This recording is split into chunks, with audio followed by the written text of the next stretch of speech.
আসসালামু আলাইকুম বন্ধুরা, কেমন আছেন? আশা করি ভালো আছেন। তো বলেন তো এগুলো কি? নিশ্চয়ই আপনারা গেস করেছেন এতক্ষণে।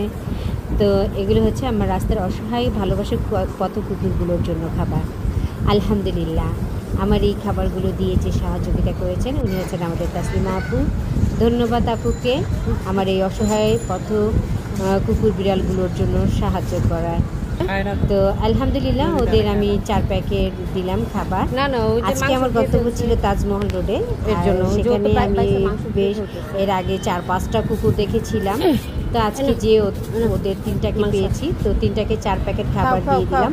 আলহামদুলিল্লাহ ওদের দেখে মনে হচ্ছিল ওরা প্রচণ্ড ক্ষুধার্ত, অন্যগুলি সমানে খেয়ে ফেলতেছিল, তাই 4 প্যাকেট খাবার দিয়ে আসছি আলহামদুলিল্লাহ। তো ওদের খাবার দিয়ে আমি আবার চলে আসলাম অন্য কোনো অসহায় পথ ভালোবাসার প্রাণীটির খোঁজে। তো আমি যখন প্রবাল হাউজিংয়ে আসলাম ওর কাছটাতেই আমি একটা বয়স্ক মা কুকুর থাকে, ওকে খাবার দিলাম আলহামদুলিল্লাহ। অপর পাশে আরেকটা ছেলে কুকুর থাকে, ওকেও আলহামদুলিল্লাহ খাবার দিলাম।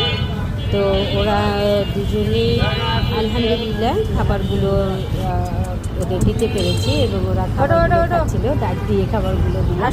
ওরা ঘুমাচ্ছিল, তো ক্ষুধার্ত কিন্তু ছিল। যাই হোক আলহামদুলিল্লাহ ওদের খাবারটা দিতে পারে খুব ভালো লাগলো।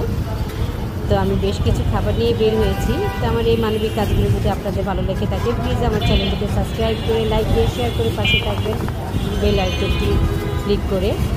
তো আলহামদুলিল্লাহ ওরা যখন খাবারগুলো খাচ্ছিল এর মধ্যেই আমার আরও কিছু ভালোবাসার প্রাণী আছে। আমি বেশ কিছু খাবার নিয়ে বের হয়েছি।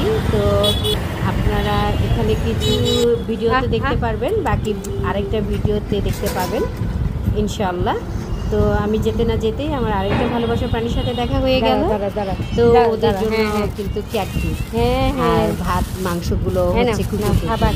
তো যাই হোক আলহামদুলিল্লাহ ওকে কিছু ক্যাটফুড দিলাম, ও খাবারগুলো খাচ্ছিল ভালোভাবেই দিয়েছি ইনশাআল্লাহ, যাতে ওর পেটটা ভরে যায়। আর ওখানে পানির ব্যবস্থাও আছে, নাহলে আমি অবশ্যই পানির ব্যবস্থা করে দিতাম। আলহামদুলিল্লাহ ওখানে দাঁড়িয়ে ওকে খাবারগুলো খাওয়াচ্ছিলাম, কারণ এটা যেহেতু একটা রাস্তা, তো লোকজন আসা যাওয়া করে, এটা স্বাভাবিক একটা বিষয় যে তারা আসা যাওয়া করবেই। তো এর মধ্যে একটু ভয় পাচ্ছিল, যার কারণে আমি অনেকটা সময় দাঁড়িয়ে থেকে ওকে খাবারগুলো খাওয়াচ্ছিলাম, যাতে ভয় না পায় এবং ওর জন্য ভালোভাবে খাবারটা খেয়ে যেতে পারে। আর আপনারা চাইলেও আমার এই অসহায় প্রাণীগুলোকে ভালোবেসে সাহায্য পাঠাতে পারেন ওদের খাবারের জন্য। ওকে ভিউয়ার্স, আল্লাহ হাফেজ।